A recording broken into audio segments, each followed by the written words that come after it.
Ma'asyiral muslimin yang dimuliakan Allah Subhanahu wa taala. Alhamdulillah, pada malam hari ini dengan izin Allah Subhanahu wa taala kita bisa bertolabul ilmi walaupun lewat media, dan ini kenikmatan yang Allah Subhanahu wa taala anugerahkan kepada kita, karena tidak ada sesuatu yang lebih mulia setelah melaksanakan kewajiban Allah Subhanahu wa taala melebihi talabul ilmi. Dan itu dikatakan oleh Imam Syafi'i rahimahullahu taala, laisa syai'un aham ba'dal faraid min talabul ilmi. Tidak ada sesuatu yang istimewa setelah melaksanakan kewajiban Allah Subhanahu wa taala melebihi menuntut ilmu. Maka di malam hari ini kita akan kembali mengangkat topik bicara tentang kelanjutan kisah Nabi Allah Sulaiman alaihi salatu wassalam. Kita sudah singgung tentang beberapa kisah sebelumnya, di mana kita sudah menjelaskan sedikit tentang kisah seputar Nabi Allah Daud alaihi salatu wassalam. Maka malam ini kita akan melanjutkan kepada kisah Nabi berikutnya, kisah Nabi Allah Sulaiman alaihi salatu wassalam. Sebelum saya mulai kisah ini, kita tahu bahwa Al-Quranul Karim sepertiganya bicara tentang qasasul anbiya, kisah-kisah para nabi, kisah-kisah musuh-musuh para nabi, dan kisah-kisah yang lainnya. Dan kisah dalam Al-Quran itu semua benar, tidak ada kedustaan sama sekali. Tidak sebagaimana prasangka sebagian orang-orang musyrik yang mengatakan bahwa kisah Al-Quran itu termasuk asatirul awwalin, dongeng-dongeng orang dulu. Tapi kisah Al-Quran itu kisah yang benar, karena memang kisah ini dikisahkan oleh Allah Subhanahu wa taala kepada Nabi sallallahu alaihi wasallam. Dan Quran itu kalamullah, ucapan Allah Subhanahu wa taala. Maka ketika kita mengkisahkan tentang kisah Al-Quran, maka kita wajib meyakini kebenarannya dan wajib mengambil ibrah, pelajaran dari isi kisah itu. Karena kisah itu bukan hanya dongeng penenang tidur belaka, tidak, tapi banyak dan syarat pelajaran yang kita bisa petik di dalamnya. Termasuk kisah yang akan saya kisahkan di malam hari ini, kisah Nabiullah Sulaiman alaihi salatu wassalam. Ma'asyiral muslimin yang dimuliakan Allah Subhanahu wa taala, Sulaiman alaihi salatu wassalam adalah salah satu dari putra Nabi Allah Daud alaihi salatu wassalam. Sebagaimana Daud alaihi salatu wassalam satu-satunya nabi yang Allah anugerahkan kerajaan yang tidak dimiliki nabi-nabi atau raja-raja sebelumnya. Dialah satu-satunya nabi yang rangkap jabatan nabi plus raja. Bahkan dianugerahkan Zabur kepada beliau. Beliau sangat dicintai Bani Israel. Maka ketika putranya Nabi Allah Sulaiman alaihi salatu wassalam meneruskan tampuk kepemimpinan ayahnya, menjadi nabi plus juga raja, maka Nabi Allah Sulaiman pun sangat dicintai Bani Israel karena akhlaknya, keadilannya, ucapannya, hukumnya, dan begitu seterusnya. Bani Israel cocok dengan Nabi Allah Sulaiman alaihi salatu wassalam. Dan Allah Subhanahu wa taala pahamkan kepada Sulaiman bukan hanya bahasa manusia, bahkan seluruh hewan-hewan yang bicara dia paham. Mau hewan buas, mau hewan jinak, mau hewan terbang, mau hewan yang berjalan di bumi, Sulaiman paham bahasa mereka. Bahkan bukan hanya itu saja, Nabi Allah Sulaiman dianugerahkan mampu menundukkan bangsa jin, padahal bangsa jin gaib bagi kita. Allah Subhanahu wa taala yang mengatakan, innahum yarakum min haitsu la tarawnahum. Mereka melihat kita, tapi kita tidak bisa melihat mereka. Tapi Nabi Sulaiman alaihi salatu wassalam mampu menundukkan makhluk yang gaib bagi kita, jin. Makanya suatu ketika Nabi Sulaiman alaihi salatu wassalam mengumpulkan seluruh pasukannya dari kalangan manusia, dari kalangan jin, dari kalangan hewan-hewan, burung-burung, hewan ternak, hewan jinak, hewan buas, dikumpulkan semuanya. Kemudian Nabi Sulaiman berkhutbah di hadapan mereka, dan itu digambarkan dalam Al-Quran. Wa waritha Sulaiman Daud wa qala ya ayyuhan nasu ullimna mantiqat tayri wa utina min kulli syai'in inna hadha lahuwal fadlul mubin. Dan Nabi Sulaiman alaihi salatu wassalam mewarisi kerajaan dan kenabian dari ayahandanya Nabi Allah Daud alaihi salatu wassalam. Karena yang dimaksud warisan dari Daud itu bukan warisan harta. Karena Nabi SAW yang mengatakan, nahnu ma'syaral anbiya la nuwarrithu ma taraknahu sadaqah. Kami semua para nabi, kata Rasul, tidak mewariskan harta. Semua harta kami adalah sedekah. Jadi kalimat wa waritha Sulaiman Daud di sini artinya Nabi Daud alaihi salatu wassalam mewariskan kepada Sulaiman itu kerajaan dan kenabian. Dan itu keistimewaan yang luar biasa, menggabungkan dua keistimewaan langit dan bumi. Wa qala, kemudian Sulaiman berkata, berkhutbah di hadapan pasukannya itu, ya ayyuhan nas, wahai manusia, ulimna mantiqat tayrin, telah diajarkan kepada kami bahasa burung. Wa utina min kulli syai'in, dan telah diberikan kepada kami segala sesuatu yang tidak dimiliki manusia. Kemudian Nabi Sulaiman mengatakan, inna hadza lahuwal fadlul mubin. Tentu ini semua adalah karunia yang nyata yang Allah Subhanahu wa taala anugerahkan kepadaku.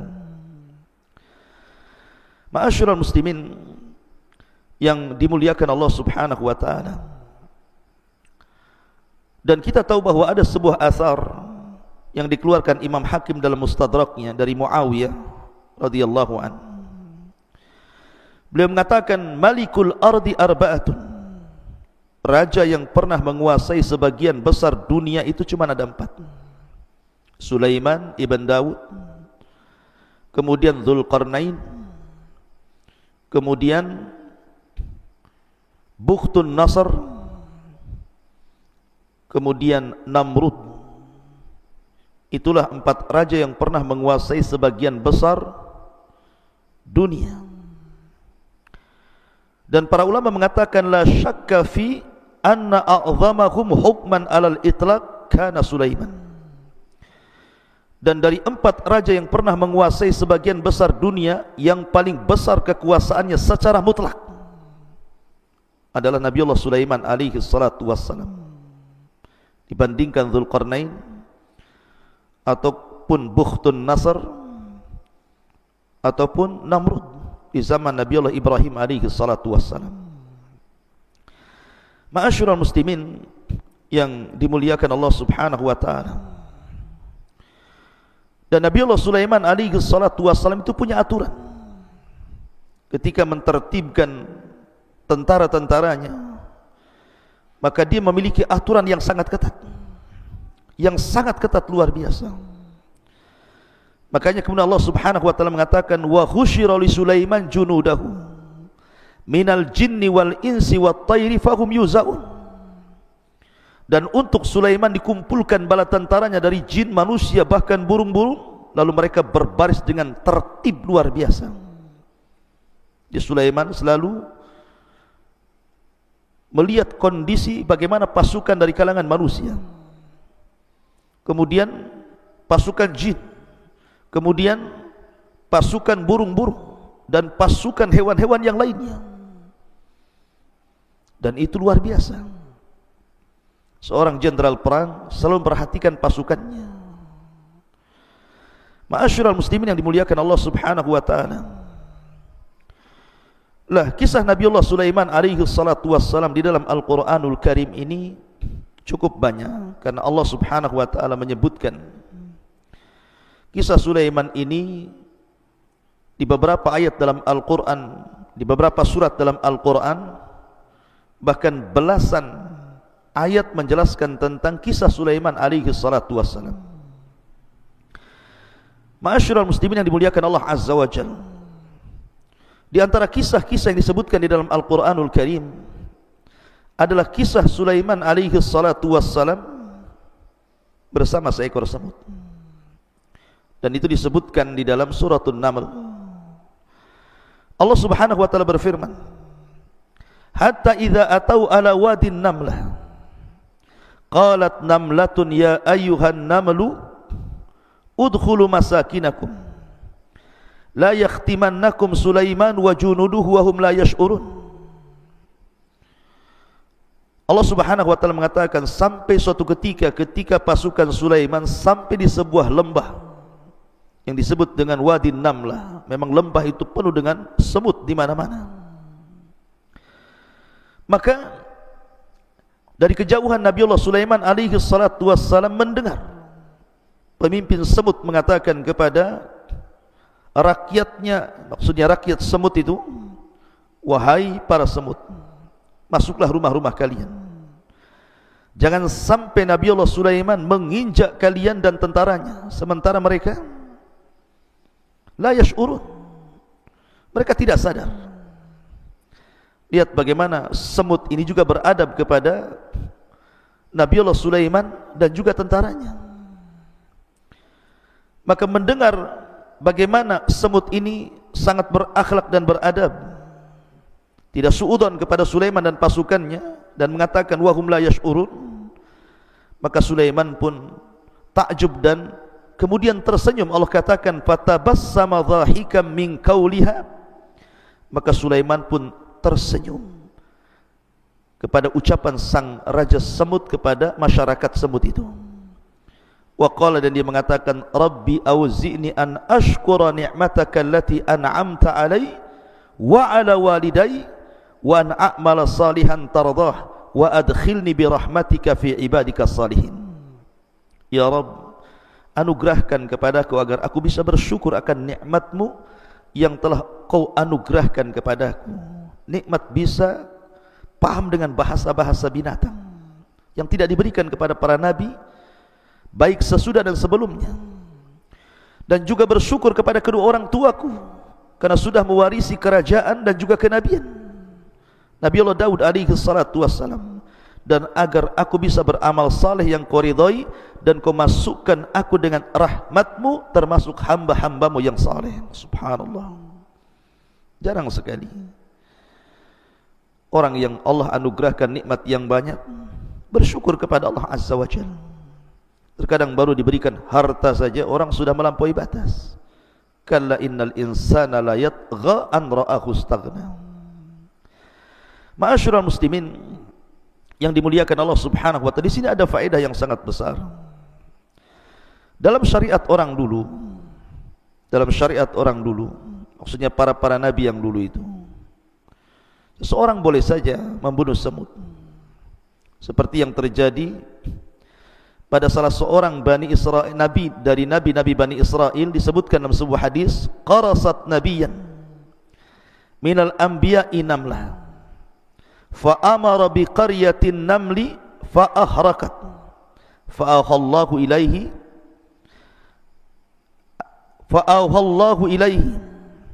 an qarasatka namlatun ahlakta ummatan minal umami tusabbih.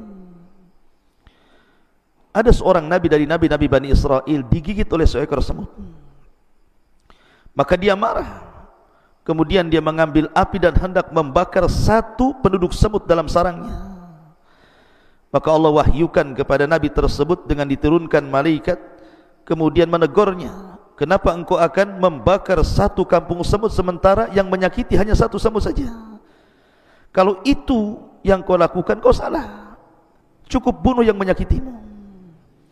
Dari sini kata para ulama, dalam syariat dulu membunuh semut itu boleh, tetapi yang menyakiti saja. Maksudnya membunuh dengan cara membakarnya. Tetapi dalam syariat kita, syariat Islam, tidak boleh kita ini membakar semut dengan api, karena Rasul mengatakan la yu'adzibu binnar illa rabbun nar. Tidak boleh mengadab dengan api kecuali Rabb pemilik api, Allah Subhanahu wa taala. Ma'asyiral muslimin yang dimuliakan Allah Subhanahu wa taala. Jadi kisah ini disebutkan dalam Al-Qur'an. Bagaimana Nabiullah Sulaiman alaihi salatu wassalam paham dengan bahasa semut.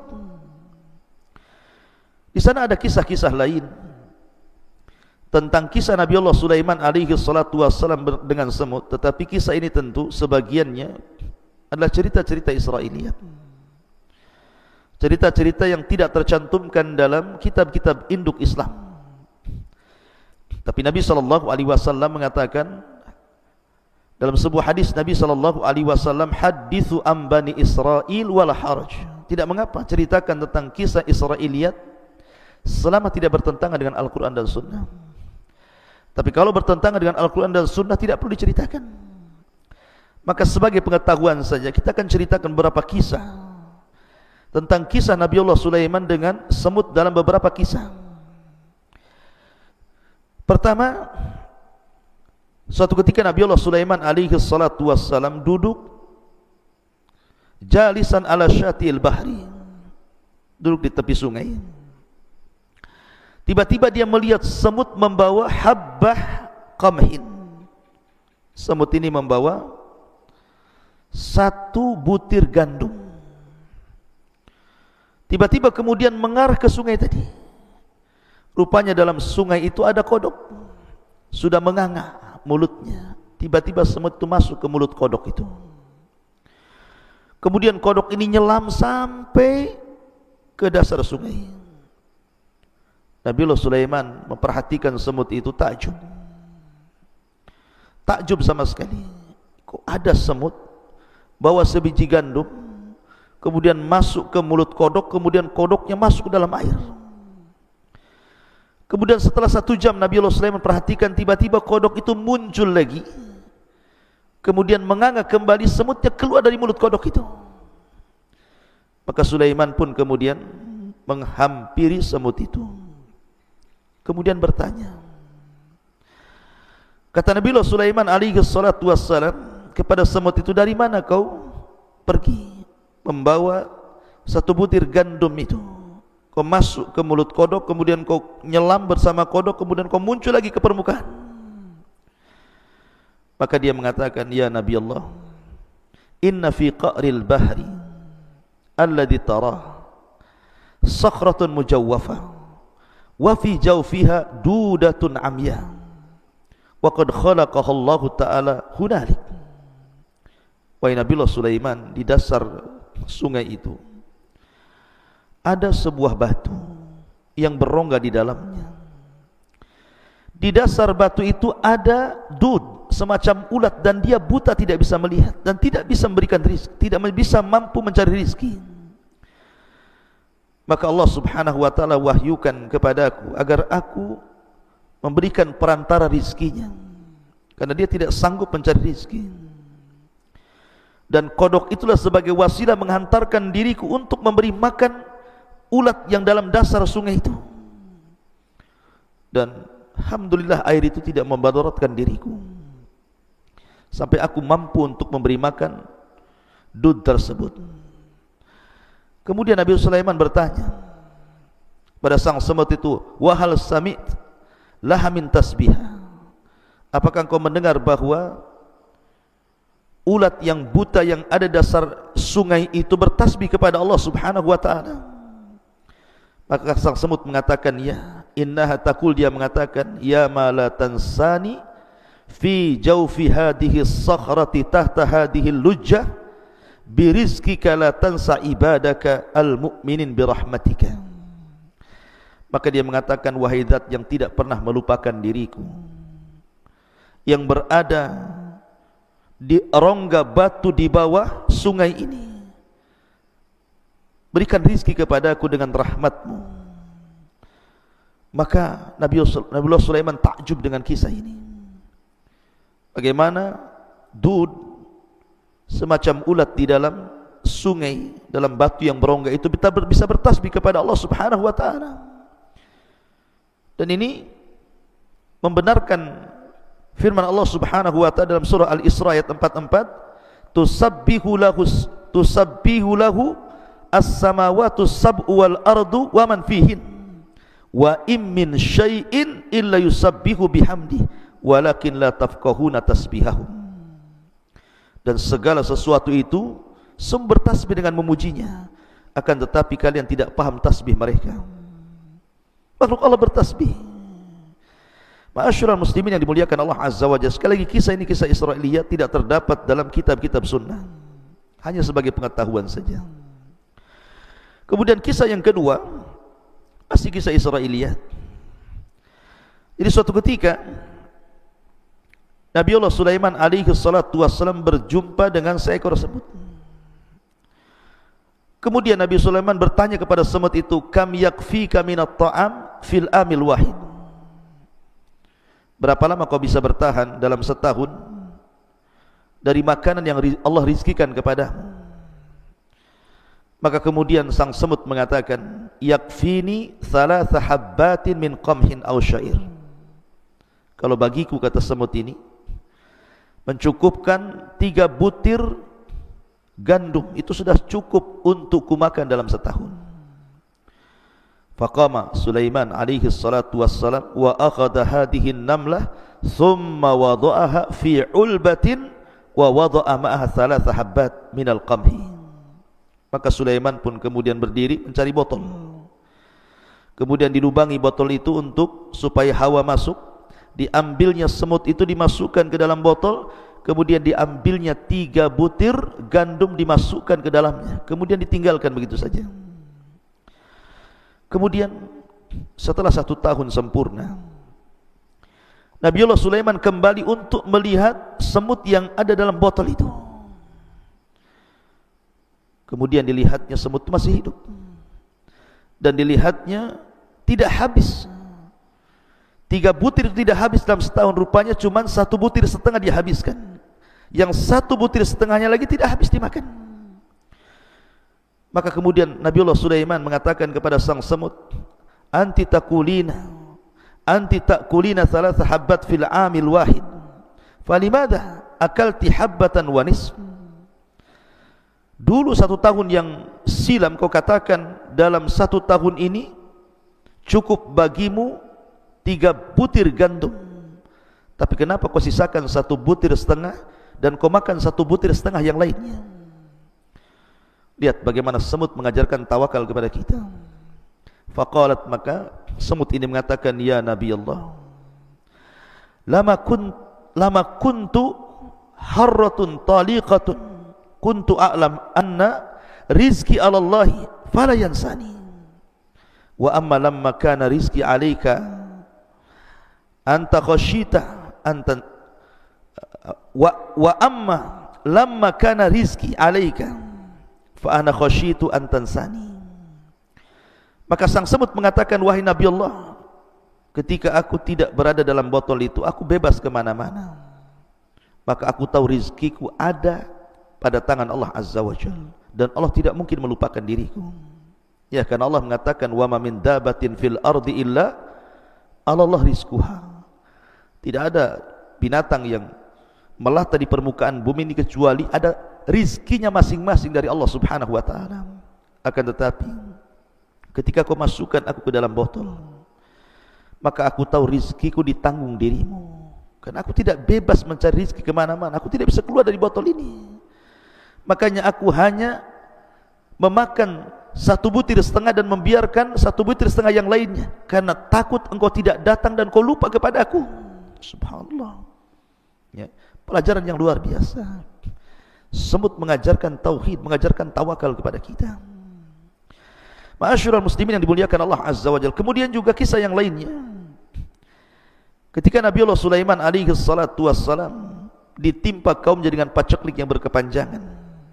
Tanah sudah retak, kering, kelontang, tidak ada hujan.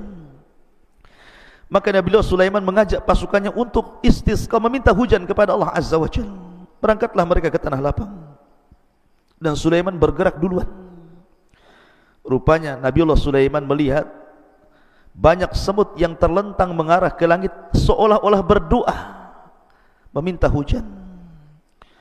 Maka Nabiullah Sulaiman alaihi salatu wasallam mengatakan kepada pasukannya, irji'u ila buyutikum qad kufikum bidu'ain namlah. Kembali ke rumah-rumah kalian. Kita tidak perlu meminta hujan lagi, karena sudah mencukupkan permintaan semut-semut itu. Sebentar lagi akan turun hujan. Ma'asyiral muslimin yang dimuliakan Allah Subhanahu wa taala, itulah kisah Nabiullah Sulaiman bersama semut-semut itu.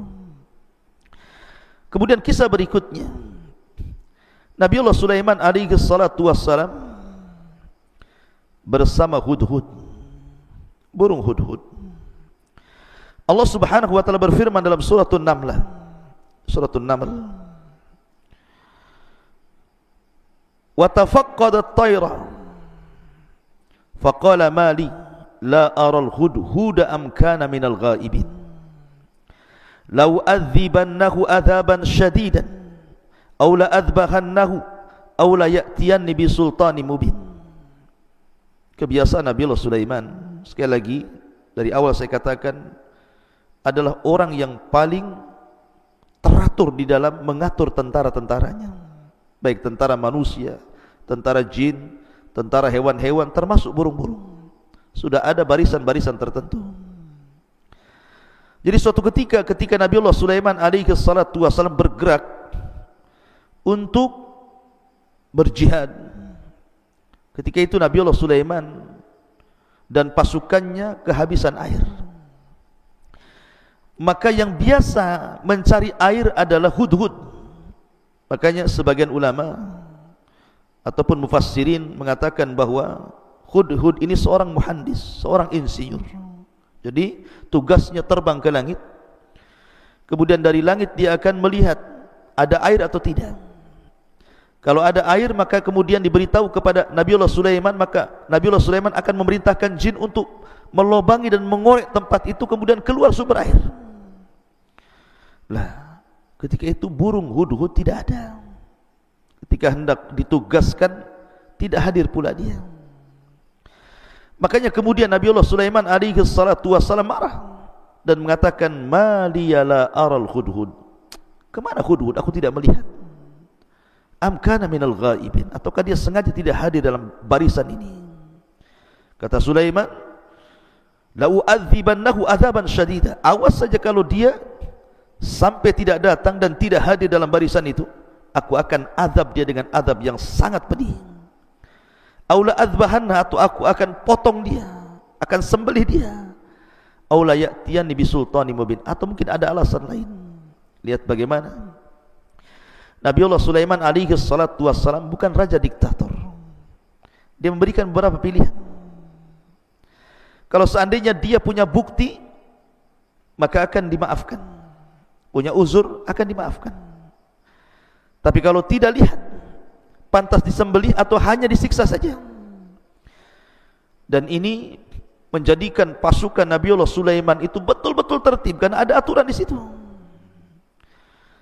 Tiba-tiba famakatha ghaira ba'idin, tiba-tiba hudhud sudah datang saja. Kemudian hudhud mengatakan, ahattu bima lam tuhit bihi wa ji'tuka min saba'in binaba'il yakin. Dia mengatakan, ya Nabiullah Sulaiman, aku mengetahui pengetahuan yang kau tidak ketahui, dan aku baru saja datang dari sebuah negeri Saba dengan berita yang sangat meyakinkan. Bayangkan, negeri Saba itu di mana? Di Yaman. Sementara Nabiullah Sulaiman dan pasukannya ada di Palestina. Menunjukkan bahwa Allah anugerahkan kepada hudhud ini mampu terbang dengan cepat. Tentu hudhud di zaman Sulaiman berbeda dengan hudhud di zaman sekarang. Mampu dia terbang ke dari Palestina ke Yaman, balik lagi ke Palestina. Kemudian dia bercerita apa yang ia lihat dari kerajaan itu. Inni wajadtu imra'atan tamlikuhum wa utiyat min kulli syai'in walaha arsun azim. wahai Nabi Allah Sulaiman, aku mendapati raja negeri Sabah ini bukan laki-laki tapi perempuan, dan diberikan segala sesuatu, dan dia memiliki singgasana yang sangat besar. Akan tetapi wajadtuha wa qaumaha yasjuduna lisyamsi min dunillah.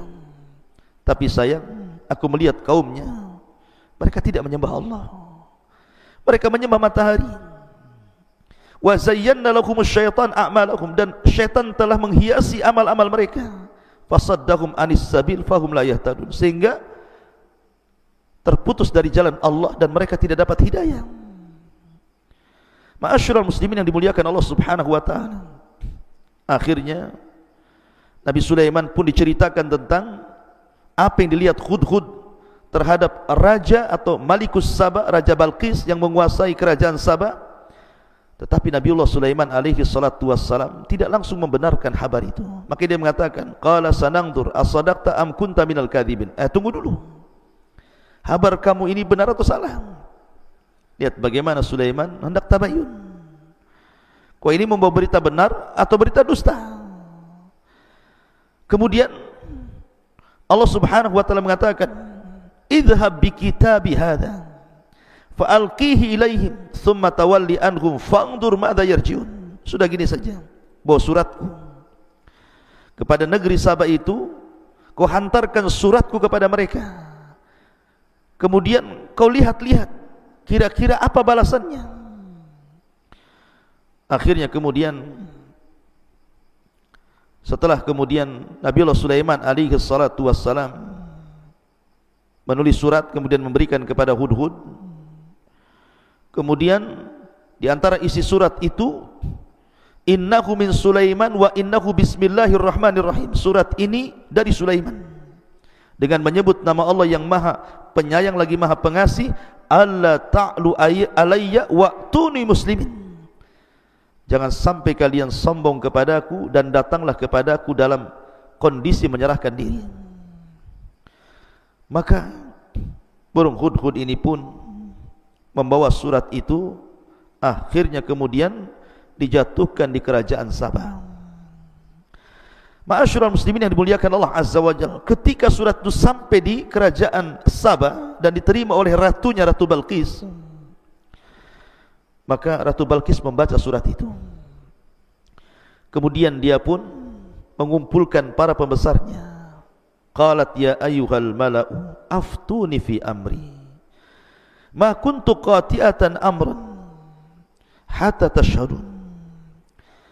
Wahai para pembesar, berilah aku pertimbangan dalam perkaraku ini. Aku tidak pernah memutuskan sebuah perkara sebelum kalian hadir dalam majlisku. Kemudian datanglah para pembesar kerajaan Sabah ini, dipimpin rapat Ratu Balqis secara langsung.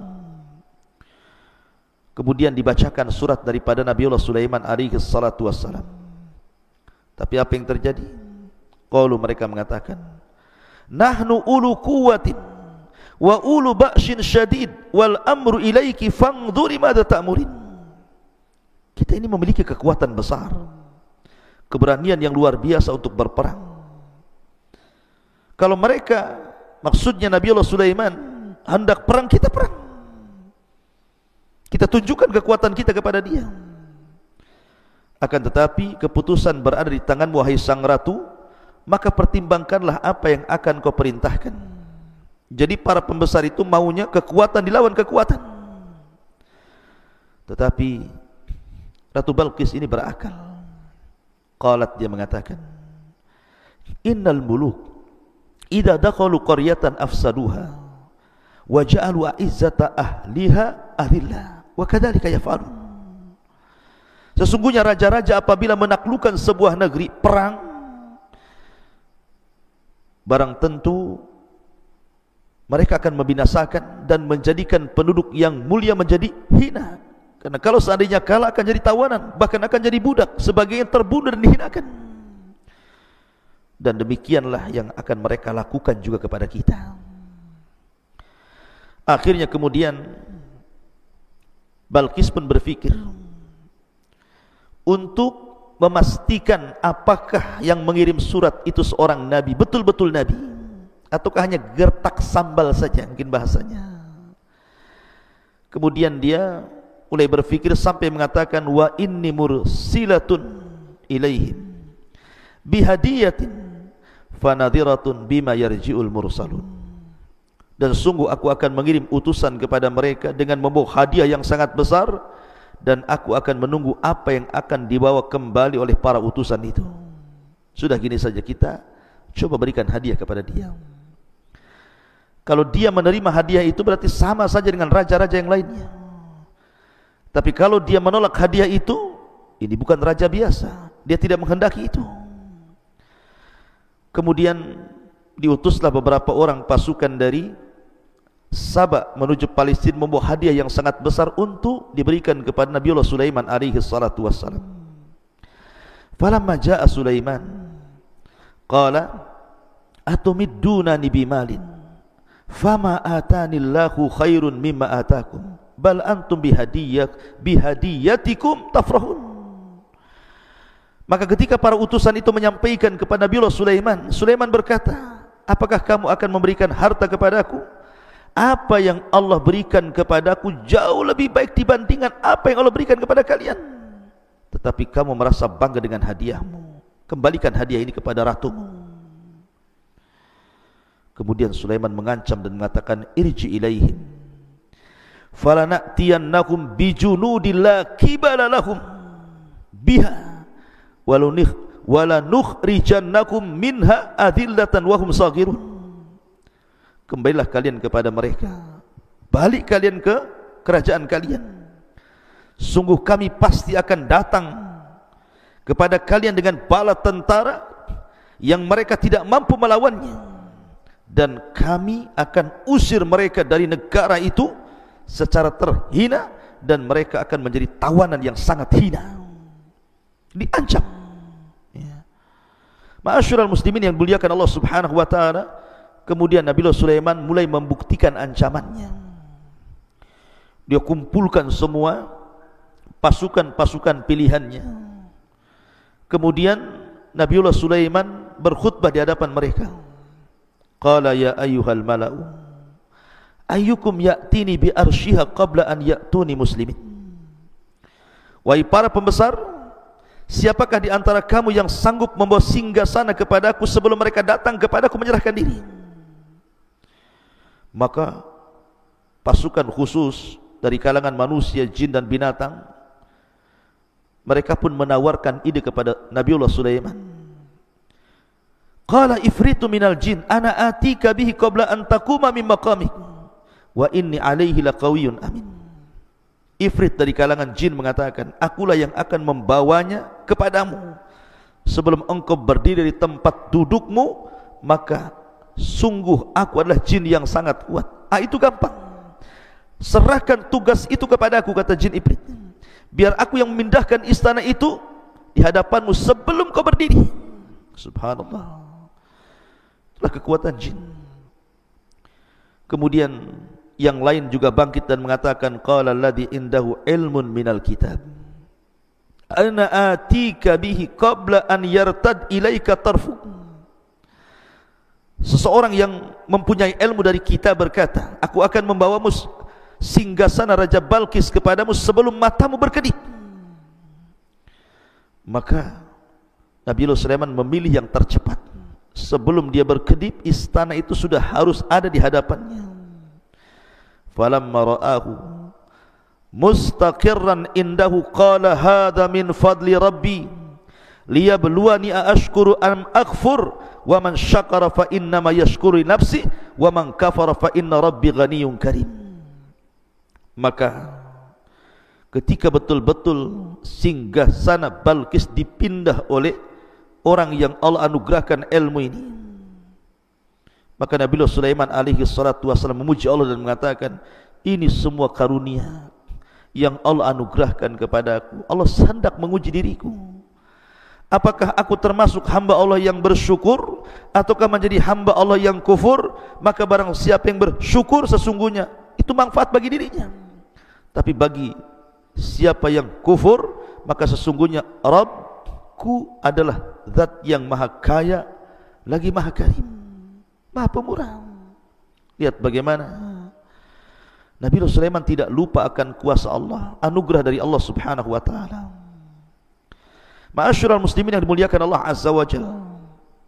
Maka akhirnya Sulaiman pun ketika melihat istana itu sudah ada di hadapannya, Nabi Sulaiman ingin merubah istana Ratu Balqis itu, supaya ketika Ratu Balqis datang, dia tidak mengenali istananya, dirubah sedikit. Maka disebutkan Sulaiman berkata, ubahlah untuknya singgasananya. Kita akan lihat apakah dia Ratu Balqis mengenali istananya kembali ataukah tidak mengenali lagi. Falamma ja'at qila ahakada arsyu qalat ka'annahu hu wa utinal ilma min qabliha wa kunna muslimin. Maka ketika dia Balqis datang, ditanyakan kepada dia, lihat istana yang kau masuk ini serupa enggak dengan istanamu? Karena sudah dirubah sedikit masalahnya. Maka Balqis mengatakan seolah-olah iya, kayaknya ini istanaku, tapi dia ragu-ragu. Dan dia Balqis pun berkata, kami telah diberikan pengetahuan sebelumnya dan kami adalah orang-orang yang berserah diri kepada Allah Azza wa Jalla. Subhanallah. Ma'asyiral muslimin yang dimuliakan Allah Azza wa Jalla, Ratu Balqis ini datang dengan pasukannya, ingin melihat apakah yang mengancam dirinya itu memang seorang nabi, seorang raja besar, memiliki pasukan dan istana yang luar biasa, ataukah hanya raja-raja biasa. Makanya dia datang dengan pasukannya. Jadi ketika dia masuk ke dalam istana Nabi Sulaiman alaihi salatu wassalam, di bawah istana itu ada sungai. Ketika dia masuk ke dalam istana itu, dia tidak sadar menyingkap pakaian sehingga nampak betisnya, disangka dia akan masuk ke dalam air di sungai itu. Dia tidak tahu bahwa sungai itu berada di bawah kaca. Kaca, kemudian di bawahnya sungai. Nampak ikan, nampak macam-macam di situ. Makanya ketika Nabi Sulaiman mengatakan kilalaha, dikatakan kepada Balqis, udkhuli, masuklah as-sarha, masuk ke dalam istana. Falamma ra'athu hasibathu lujjah wa kashafat an saqaiha qala innahu sarhun mumarradun min qawarir qalat rabbi inni zalamtu nafsi wa aslamtu ma'a Sulaiman lillahi rabbil alamin. Dikatakan kepada Ratu Balqis, masuklah ke dalam istana. Maka ketika dia Ratu Balqis melihat lantai istana itu, dikiranya kolam air yang besar dan disingkapkan penutup sehingga nampak betisnya. Kata Nabiullah Sulaiman, sesungguhnya ini hanyalah lantai istana yang dilapisi kaca saja. Kaget dia baru pertama melihat ada istana seindah, semegah, sebesar itu. Baru dia mengakui bahwa ini bukan raja biasa, bahwa dia seorang nabi. Makanya dia mengatakan, ya Tuhanku, sungguh aku telah berbuat zalim terhadap diriku, dan aku berserah diri bersama Sulaiman kepada Allah Subhanahu wa taala, Tuhan seluruh alam. Akhirnya Ratu Balqis beriman dan seluruh masyarakat Sabah beriman kepada Allah Subhanahu wa taala lewat perantara Nabiullah Sulaiman alaihi salatu wassalam. Subhanallah. Lihat bagaimana terkadang Allah Subhanahu wa taala menghantarkan hidayah kepada manusia itu disebabkan oleh seekor burung. Sebab itulah maka Islam melarang untuk membunuh burung hudhud, karena sebab dia satu kerajaan beriman kepada Allah dan menyerahkan diri kepada Nabiullah Sulaiman alaihi salatu wassalam. Ma'asyiral muslimin yang dimuliakan Allah Subhanahu wa taala, itu di antara kisah Nabiullah Sulaiman bersama hudhud. Ada kisah yang lain yang menarik dari Nabiullah Sulaiman alaihi salatu wassalam. Disebutkan dalam sebuah surat As-Sad ayat 30 sampai 35, beberapa kisah juga tentang Nabiullah Sulaiman alaihi salatu wassalam. Di antaranya kisah Nabiullah Sulaiman bersama kuda. Allah Subhanahu wa taala berfirman, wa wahabna li Daud Sulaiman ni'mal abdu innahu awwab id uridu alaihi bil asyi as-safinatul jiyad qala faqala inni ahbabtu hubbal khair an dzikri rabbi hatta tawarat bil hijab rudduha alayya fatafiqa massan bis-su'i wal a'naq. Allah Subhanahu wa taala berfirman, dan kepada Nabi Daud kami karuniakan anak bernama Sulaiman. Dia adalah sebaik-baik hamba, sungguh dia sangat taat kepada Allah Azza wa Jalla. Tentu seorang orang tua dianugerahkan anak yang saleh, luar biasa bahagianya. Ingatlah ketika pada suatu sore dipertunjukkan kepada Sulaiman kuda-kuda yang jinak tetapi sangat cepat larinya. Maka dia berkata, sesungguhnya aku menyukai segala yang baik dari kuda itu, yang membuat aku ingat akan kebesaran Tuhanku sampai dia tidak sadar matahari mulai terbenam. Maka Sulaiman pun kemudian marah kepada kuda-kuda yang sudah melalaikan dia dari solat. Bawalah semua kuda-kuda itu kepadaku. Lalu dia mengusap-usap kaki dan leher kuda tersebut. Ada sebagian ahli tafsir mengatakan bahwa Nabiullah Sulaiman alaihi salatu wasallam dicintakan dengan kuda karena dia memang suka berjihad, berperang. Maka dia suka dengan kuda-kudanya Sulaiman itu banyak, ribuan. Ya. Karena itu bagian daripada pasukannya. Jadi suatu sore Nabi Sulaiman sedang membariskan kuda-kuda itu. Karena kesukaan dia kepada kuda yang baik gitu ya. Dia bariskan kuda-kuda itu, tidak sadar kalau seandainya ketika dia membariskan kuda-kuda itu kemudian mengusap satu persatu, merapihkannya, rupanya dia dilupakan dari solat di waktu petang, solat sebelum terbenam matahari. Ketika kemudian matahari terbenam diingatkan bahwa dia belum sholat. Akhirnya dia marah sama kuda-kuda itu. Kemudian dia meminta agar kuda-kuda itu didekatkan kepadanya dan dia sembelih semua kudanya. Karena disebabkan sudah melalaikan dia dari sholat sebelum terbenam matahari. Subhanallah. Bagaimana Nabiullah Sulaiman alaihi salatu wassalam tidak mau ada hal-hal yang menyebabkan lalainya dia beribadah kepada Allah Azza wa Jalla.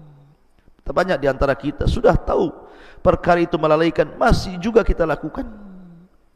Sudah tahu pekerjaan itu bisa melalaikan dari zikir kepada Allah, masih juga kita kerjakan. Tapi lihat, ini pelajaran besar dari Nabiullah Sulaiman alaihi salatu wassalam. Karena kuda-kuda itu, walaupun Sulaiman sangat cinta dengan kuda-kuda itu, karena melalaikan dari ibadah kepada Allah, disembelih semuanya, disedekahkan kepada fuqara wal masakin.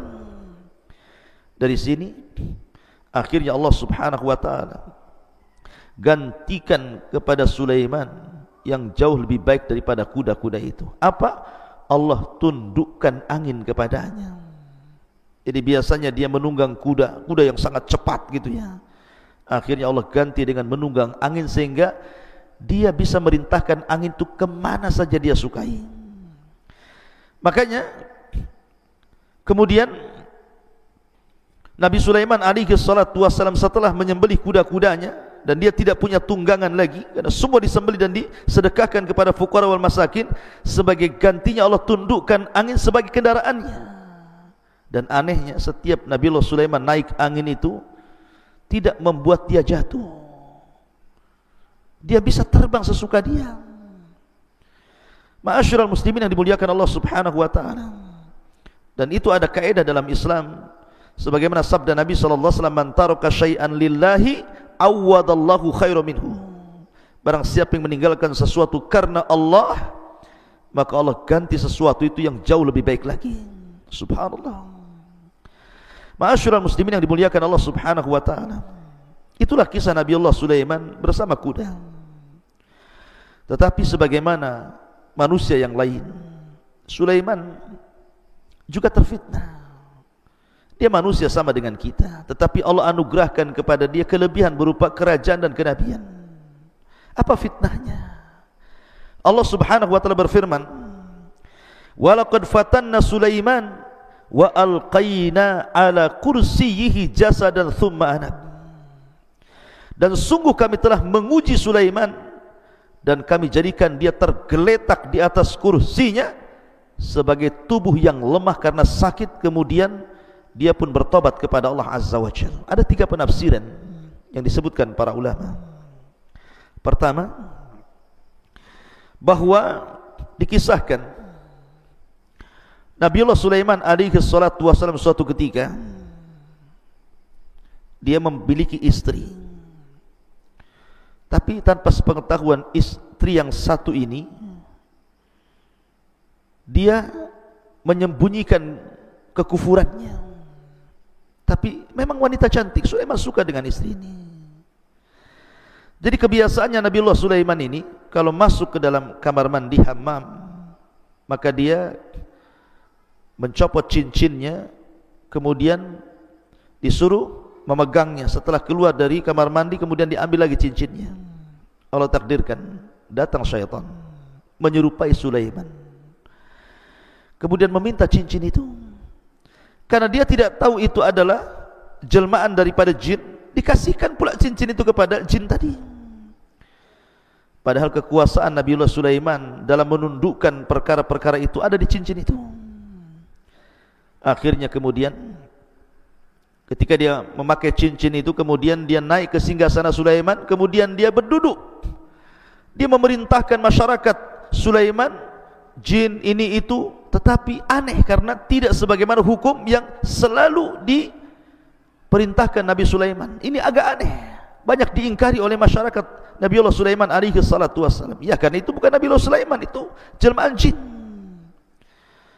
Akhirnya Sulaiman pun dia datang dan mengatakan, sayalah Sulaiman, bukan dia. Tapi orang-orang jin-jin dan juga pasukan-pasukan dari kalangan binatang tidak percaya, karena tidak memiliki cincin, dan cincinnya ada pada jin yang menyerupai Sulaiman itu.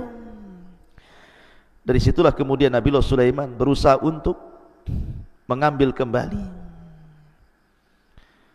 Ada yang mengatakan selama 40 hari baru dia berhasil mengambil cincinnya kembali dan mengembalikan singgasananya. Ini satu penafsiran. Penafsiran yang kedua, dan tentu ini kisah Israiliyat ya. Penafsiran yang kedua bahwa Nabiullah Sulaiman alaihi salatu wassalam suatu ketika pernah bersumpah. Jadi dia itu kan memiliki banyak istri, 100 istri. Dia bersumpah dalam satu malam itu dia hendak menggauli 100 istrinya, dan dia bercita-cita dari 100 istrinya hamil, dan semuanya terlahir sebagai para mujahidin fi sabilillah. Itu cita-citanya. Dia ingin menggauli dalam satu malam semua istrinya, kemudian hamil, kemudian melahirkan semua anak laki-laki, dan semua menjadi para mujahidin. Itu keinginannya. Tetapi Nabiullah Sulaiman dilupakan mengucapkan insyaallah. Maka dia gilir seluruh istrinya, 100 istri itu dalam satu malam. Rupanya tidak ada satupun yang hamil, kecuali satu orang. Itu pun saat melahirkan separuh manusia dan separuh bukan, karena tidak punya kaki. Maka Nabiullah Sulaiman alaihi salatu wassalam diuji agar dia jangan memastikan sesuatu kecuali setelah mengucapkan insyaallah. Kemudian penafsiran yang ketiga, suatu ketika Nabiullah Sulaiman sakit sehingga tidak bisa bangkit dari tempat pembaringannya menuju singgasananya. Akhirnya kemudian ada syaitan duduk di singgasananya, dan itu fitnah bagi Nabiullah Sulaiman alaihi salatu wassalam, yang Allah subhanahu wa ta'ala firmankan dalam surat ini, walaqad fattanna Sulaiman wa alqaina ala kursiyihi jasadan thumma anab. Dan sungguh kami telah menguji Nabiullah Sulaiman, dan kami jadikan dia tergeletak dalam kursinya sebagai tubuh yang lemah karena sakit, kemudian dia baru bertobat, mengakui kesalahannya. Ma'asyiral muslimin yang dimuliakan Allah subhanahu wa ta'ala. Kemudian juga Allah subhanahu wa ta'ala juga menceritakan doa Nabiullah Sulaiman alaihi salatu wassalam setelah tragedi fitnah itu. Qala rabbighfirli wa habli mulkan la yanbaghi li ahadin min ba'di innaka antal wahhab. Ya Allah, ampunilah akan dosa-dosaku dan anugerahkan kepadaku kerajaan yang tidak dimiliki siapapun setelahku. Sungguh engkaulah yang maha pemberi segala nikmat yang kau anugerahkan kepadaku. Dalam sebuah hadis dari Abi Hurairah radhiyallahu an, jadi suatu ketika ifrit dari kalangan jin pernah mengganggu Rasul dalam salat. Maka Nabi SAW kemudian menangkap leher Ifrit itu, kemudian mencekiknya sampai akhirnya keluar air liurnya dan jatuh ke tangan Rasul, dan Rasul merasakan rasa dingin dari liur jin Ifrit itu. Kalau ada yang mengatakan bukankah jin terbuat dari api, kenapa liurnya dingin? Kita katakan yang terbuat dari api itu asal penciptaan jin, sebagaimana Adam dari tanah, tetapi anak turunannya tidak kan? Ya. Sebagaimana kaca terbuat dari beberapa kerikil dan pasir, tapi kalau kaca dipecahkan apakah kemudian kembali menjadi tanah dan kerikil? Kan tidak juga. Itu asal penciptaannya. Kemudian Nabi SAW mengatakan, laqad hamamtu an arbitahu ala jambi sariyati min sawaril masjid. Aku sebenarnya menginginkan untuk mengikat jin itu, jin Ifrit itu, di salah satu tiang dari tiang-tiang masjid, supaya menjadi mainan anak-anak dan penduduk Madinah.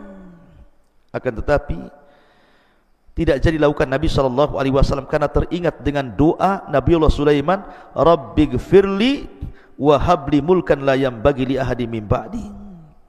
Ya Tuhanku, ampunilah aku dan anugerahkan kepadaku kerajaan yang tidak dimiliki oleh siapapun sepeninggalku. Sungguh engkaulah yang maha pemberi atas semuanya. Ma'asyiral muslimin yang dimuliakan Allah Subhanahu wa ta'ala. Dan kita tahu bahwa ketika Nabiullah Sulaiman alaihi salatu wassalam berkuasa menjadi nabi dan rasul, dan setiap nabi tentu mendakwahkan dakwah tauhid. Walaqad ba'athna fi kulli ummatir rasulan ani ibudullaha wajtanibut taghut. Dan kami utus pada tiap-tiap umat ini seorang rasul, tugas mereka sembahlah Allah, tauhidkan Allah, esakan Allah, dan jauhi sesembahan selain daripada Allah Subhanahu wa taala. Seluruh para nabi mendakwakan dakwah tauhid, termasuk Nabiullah Sulaiman. Maka dalam bentuk mentauhidkan Allah, ketika Nabiullah Sulaiman alaihi salatu wasallam menjadi raja dan nabi, dia mengancam kepada tukang-tukang sihir yang mempraktekkan sihirnya akan dibunuh. Dan Nabiullah Sulaiman menggerakkan pasukannya untuk merampas seluruh kitab-kitab sihir yang ada pada tukang-tukang sihir. Maka bergeraklah pasukan ke penjuru dunia untuk mengambil semua kitab-kitab sihir, agar jangan ada satupun yang mempelajari kitab-kitab itu. Kemudian diletakkan di satu sunduk, di satu kotak, kemudian diletakkan di bawah singgasananya. Kemudian dia mengancam, siapapun yang mengambil kotak ini dan dia seorang jin, maka pasti terbakar. Tetapi siapapun yang mengambil kotak ini dari kalangan manusia, kubunuh dia. Maka sejak saat itu tidak ada satupun jin yang berani menyentuh kotak itu, dan tidak ada satu manusia pun yang mendekatinya, sehingga menggugurkan seluruh para dukun. Tidak ada dukun-dukun lagi yang berani mempraktekkan perdukunannya. Subhanallah. Tetapi orang-orang Yahudi justru menuduh Sulaiman alaihi salatu wassalam yang mempelajari sihir untuk menyihir orang-orang, sehingga mereka mengatakan Sulaiman itu kafir. Maka Islam membantah dan mengatakan, wa ma kafara Sulaiman walakinna syayatina kafaru. Sulaiman tidak kafir, setan-setan itu yang kafir. Kemudian masuk pada cerita Harut dan Marut, dan itu kisah yang lain. Ma'asyiral muslimin yang dimuliakan Allah Azza wa Jalla.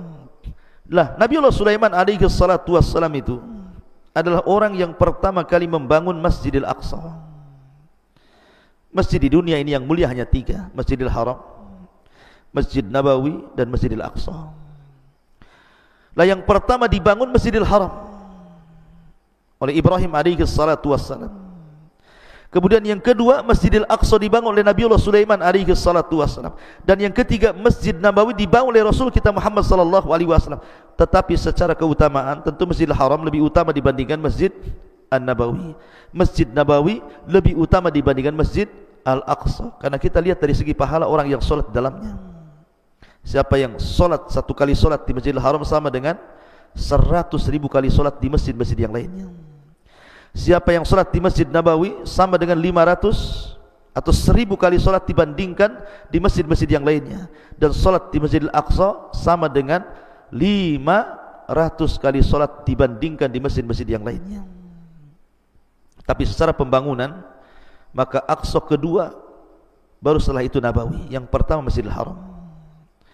Nah, setelah kemudian Nabi Sulaiman membangun Masjidil Aqsa yang disebut dengan Haikal Sulaiman, yang sekarang dicari-cari, Haikal ini bangunan yang asal yang pernah dibangun Sulaiman oleh orang-orang Yahudi Israel.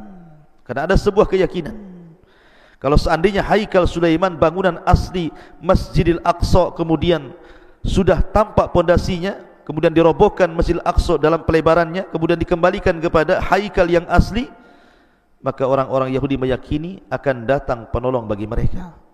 Itu keyakinan mereka, dan ini keyakinan batil. Intinya bahwa Nabi Sulaiman membangun Masjidil Aqsa.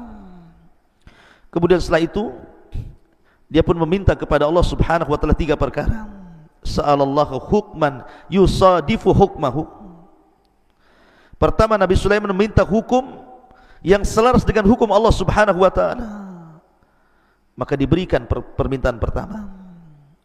Kemudian yang kedua, sa'alallah mulkan la yanbaghi li ahadin min ba'di. Dia meminta sebuah kerajaan yang tidak dimiliki siapapun sepeninggalnya, dan Allah kabulkan. Kemudian yang ketiga, Nabiullah Sulaiman alaihi salatu wassalam meminta juga alla ya'tiyahu ahadun la yanhazuhu illa salah, bahwa siapapun yang masuk ke Masjidil Aqsa tidak ada niat kecuali salat. An yukhrijahu min khati'atihi kayaumin waladathumu, keluar dari masjid sudah hilang semua dosa-dosanya. Dan Rasul mengatakan, wa arju an yakuna qad utiyahu tsalitsah, dan aku berharap Allah Subhanahu wa taala juga memberikan permintaan Nabiullah Sulaiman yang ketiga. Dan Rasul pernah salat di Masjidil Aqsa pada saat peristiwa Isra dan Mi'raj. Ma'asyiral muslimin yang dimuliakan Allah Subhanahu wa taala. Dan banyak kisah-kisah Nabiullah Sulaiman alaihi salatu wassalam. Kita masuk pada wafatnya. Jadi disebutkan di dalam Al-Quranul Karim bagaimana wafatnya Nabiullah Sulaiman alaihi salatu wassalam. Allah katakan, falamma qadayna alaihi al-maut ma dallakum ala mautihi illa dabatul ardi ta'kulu min sya'atahu falamma kharra tabayyanatil jin allau kanu ya'lamunal ghaiba ma labithu fil adzabil muhin. Maka tatkala kami putuskan akan kematian Sulaiman, tidak ada yang menunjukkan kematiannya kecuali rayap yang menggerogoti tongkatnya. Ketika Sulaiman kemudian tersungkur, jatuh, dan semua orang, jin, binatang tahu bahwa Sulaiman meninggal dunia, maka jin-jin itu kemudian mengatakan, seandainya mereka tahu yang gaib, tentu mereka tidak akan berada dalam adab yang sangat dihinakan. Kalau tahu Sulaiman meninggal, kami ngapain bekerja lagi, mungkin bahasa seperti itu untuk Nabi Sulaiman yang sudah mati. Jadi ada yang mengatakan bahwa Nabiullah Sulaiman alaihi salatu wassalam di akhir hayatnya selalu menyendiri di Baitul Maqdis yang sudah dibangunnya, dan beliau tidak pernah keluar dari mihrabnya berhari-hari. Bahkan ada yang mengatakan sampai 1 tahun tidak keluar dari mihrabnya. Dia hanya menyuruh orang untuk mengantar makanan dan terus sholat dan beribadah kepada Allah Subhanahu wa ta'ala. Ma'asyiral muslimin, lah pada hari pertama kemudian dia melihat di dalam Baitul Maqdis ini ada tumbuh pohon. Kemudian dia memandangi pohon tersebut dan berkata, siapa namamu? Jadi berkata kepada pohon, siapa namamu? Maka pohon itu mengatakan, namaku ini. Jauh pohon itu. Kemudian Nabi Sulaiman alaihi salatu wassalam mengatakan, melihat pohon yang lain, kamu siapa namanya dan apa fungsimu? Maka pohon ini mengatakan, aku namanya si ini dan fungsiku sebagai obat-obatan. Lalu pada akhirnya Nabi Sulaiman melihat satu pohon yang tumbuh. Kemudian ketika ditanya siapa namamu, dia mengatakan Khurubah. Khurubah itu artinya pohon perusak. Lalu Nabi Sulaiman bertanya, siapa namamu? Dia mengatakan, saya Khurubah, pohon yang akan merusak. Maka Sulaiman terkejut ketika menjawab, melihat jawaban pohon itu, dan dia mengatakan, apa maksudnya perusak? Maka dia mengatakan, aku tumbuh untuk merusak masjid ini dan juga akan merusak kekuasaanmu. Dari situ Sulaiman terkejut, kemudian mencabut pohon itu, kemudian menanam di dinding miliknya. Tiba-tiba kemudian Sulaiman masuk ke mihrab, berdiri salat dengan memegang tongkatnya. Rupanya di saat itulah Nabiullah Sulaiman didatangi malakul maut, kemudian dicabut nyawanya, sementara dia sedang memegang tongkatnya. Dan kita tahu seorang nabi itu kematiannya dijaga oleh Allah Azza wa Jalla, tidak mungkin dimakan bumi, sehingga jasadnya utuh seperti itu, memegang tongkat. Berhari-hari, berbulan-bulan, sampai genap 1 tahun, dia mengatakan 2 tahun, karena memang masjid itu masih berlantaikan tanah, tentu banyak rayap. Maka rayap itu kemudian menggerogoti dari bawah tongkat Sulaiman, kemudian makin atas, maka sampai kepada tongkat yang paling ujung yang dipegang Nabiullah Sulaiman. Ketika sudah tidak lagi bertelekan dengan tongkat itu, dia pun roboh. Maka manusia tahu, jin tahu, hewan-hewan tahu bahwa Nabiullah Sulaiman alaihi salatu wassalam sudah meninggal dunia. Falamma qadayna alaihi al-maut ma dallahum ala mautihi illa dabatul ardh ta'kulu min sa'atahu. Maka tatkala kami putuskan kematian kepada Nabiullah Sulaiman, tidak ada yang menunjukkan akan kematiannya kecuali rayap-rayap bumi yang memakan tongkatnya. Subhanallah, dia meninggal saat solat dicabut rohnya. Begitulah pelajaran, jangan sampai kita meninggal kecuali atas ibadah kepada Allah Subhanahu wa ta'ala. Karena itu alamat dari husnul khatimah. Jangan sampai kita meninggal di tempat-tempat maksiat atau sedang bermaksiat kepada Allah Azza wa Jalla. Tetapi sekali lagi, riwayat ini tentu riwayat Israiliyat, maka kita hanya memegang kepada zahir daripada ayat Al-Quran. Ma'asyiral muslimin yang dimuliakan Allah Subhanahu wa ta'ala, itulah kisah singkat dari Nabiullah Sulaiman alaihi salatu wassalam. Lalu siapakah Nabi setelah Nabiullah Sulaiman?